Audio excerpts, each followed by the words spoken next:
요즘 많은 분들이 러닝이 정말 좋은 운동이라는 것을 잘 알고 있습니다. 그런데 이상하게도 어떤 사람은 금방 빨라지고 어떤 사람은 몇 달을 달려도 속도가 거의 늘지 않습니다. 그렇다면 그 차이는 어디에서 생기는 걸까요? 여러분이 실제로 달려보시면 초보 러너들이 가장 많이 하는 실수가 있다는 것을 금방 알게 되실 겁니다. 그리고 이 실수는 열심히 달릴수록 오히려 속도 향상을 방해하기도 합니다. 오늘 영상에서는 많은 초보 러너들이 처음부터 놓치고 있는 핵심 한 가지와 일주일만 적용해도 더 빠르게 달릴 수 있는 방법을 알려드리겠습니다. 결론부터 말씀드리겠습니다. 초보 러너가 빨라지지 않는 가장 큰 이유는 체력이 부족해서가 아니라 매번 너무 힘들게 달리고 있기 때문입니다. 많은 분들이 러닝을 시작하면 가장 먼저 기록에 집중합니다. 오늘 몇 분에 뛰었는지, 평균 페이스가 얼마인지, 지난번보다 빨라졌는지를 확인합니다. 문제는 기록을 의식하는 순간부터 시작됩니다. 기록을 올리고 싶은 마음에 자신도 모르게 속도를 높이고 매번 훈련을 힘들게 하게 됩니다. 처음에는 운동한 느낌이 들어서 만족스럽습니다. 하지만 시간이 지나면 피로가 누적되고 회복이 늦어지면서 달리기가 점점 부담스러워집니다. 그러다 결국 러닝을 쉬게 되거나 부상을 경험하는 경우도 적지 않습니다. 오랫동안 러닝을 해온 사람들의 이야기를 들어보면 공통적으로 나오는 말이 있습니다. 기록보다 중요한 것은 오래 달리는 것이라는 이야기입니다. 실제로 기록은 좋아졌지만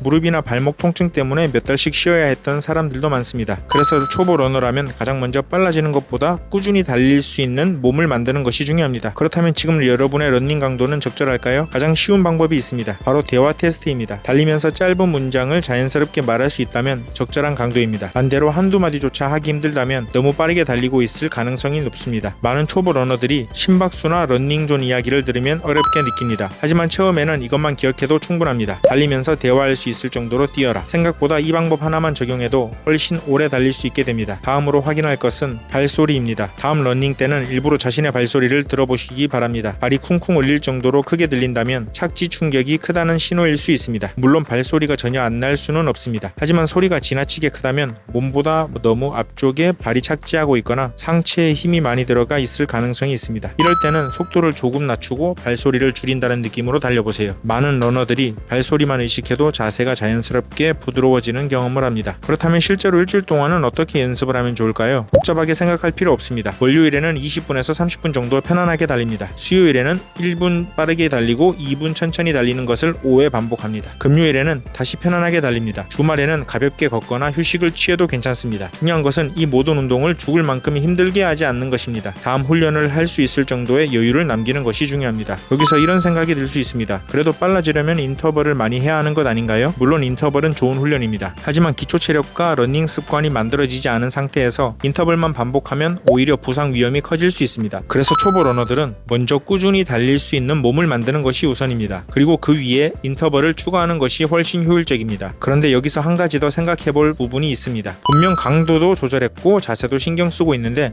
발바닥이 아프거나 무릎이 불편한 경우가 있습니다. 이때는 훈련 방법만의 문제가 아닐 수 있습니다. 많은 분들이 자세만 고치면 된다고 생각하지만 실제로는 신발 때문에 자세가 무너지는 경우도 적지 않습니다. 착지할 때 충격이 과하게 올라오거나 발이 불안정하게 흔들리면 몸은 자연스럽게 충격을 피하려고 합니다. 그러다 보면 상체에 힘이 들어가고 발소리가 커지고 자세도 무너지게 되는 거죠. 그래서 경험이 많은 러너들은 자세와 러닝화를 따로 보지 않습니다. 러닝화는 단순히 비싼 운동화가 아니라 편안한 자세를 유지하도록 도와주는 장비이기 때문입니다. 혹시 지금 신고 있는 운동화가 쿠션형인지 안정화인지 알고 계신가요? 혹시 지금 신고 있는 운동화가 정말 내 발에 맞는 신발인지 확신할 수 있으신가요? 생각보다 많은 초보 러너들이 이 질문에 답하지 못합니다. 러닝을 할 때 발바닥이 자주 아프신가요? 무릎이 불편하신가요? 종아리가 유난히 빨리 지치시나요? 그렇다면 훈련 방법보다 먼저 신발을 점검해 볼 필요가 있습니다. 저 역시 처음에는 아무 운동화나 신고 달렸습니다. 그때는 원래 달리면 발이 아픈 줄 알았고요. 하지만 러닝화를 제대로 알고 선택한 뒤에는 착지 느낌과 피로감이 꽤 달라졌고 러닝 자세가 훨씬 편해졌습니다. 물론 러닝화 하나가 기록을 갑자기 크게 올려주는 것은 아닙니다. 하지만 충격을 줄여주고 자세 유지에 도움을 주며 더 오래 달릴 수 있는 환경을 만들어줄 수는 있습니다. 그래서 초보 러너 기준으로 어떤 러닝화를 선택해야 하는지, 어떤 러닝화가 입문자에게 적합한지, 쿠션형과 안정화는 어떤 차이가 있는지 따로 정리한 영상도 준비해 두었습니다. 만약 방금 질문에 선뜻 답하기 어려우셨다면 설명란에 있는 러닝화 추천 영상도 이어서 참고해 보시기 바랍니다. 아마 지금 신고 있는 신발이 정말 나에게 맞는지 판단하는 데 도움이 될 것입니다. 오늘 내용을 한 문장으로 정리하면 이것입니다. 빨라지기 위해서는 더 힘들게 달리는 것이 아니라 더 오래 달릴 수 있는 몸을 만드는 것이 먼저입니다. 그리고 그 시작은 기록 집착을 내려놓고 편안하게 달리고 꾸준히 달리는 것에서 출발합니다. 딱 일주일만 실천해 보세요. 아마 여러분이 생각했던 것보다 훨씬 편하게 달릴 수 있을 것이고 그 편안함이 결국 더 빠른 기록으로 이어질 것입니다. 오늘도 끝까지 시청해 주셔서 감사합니다.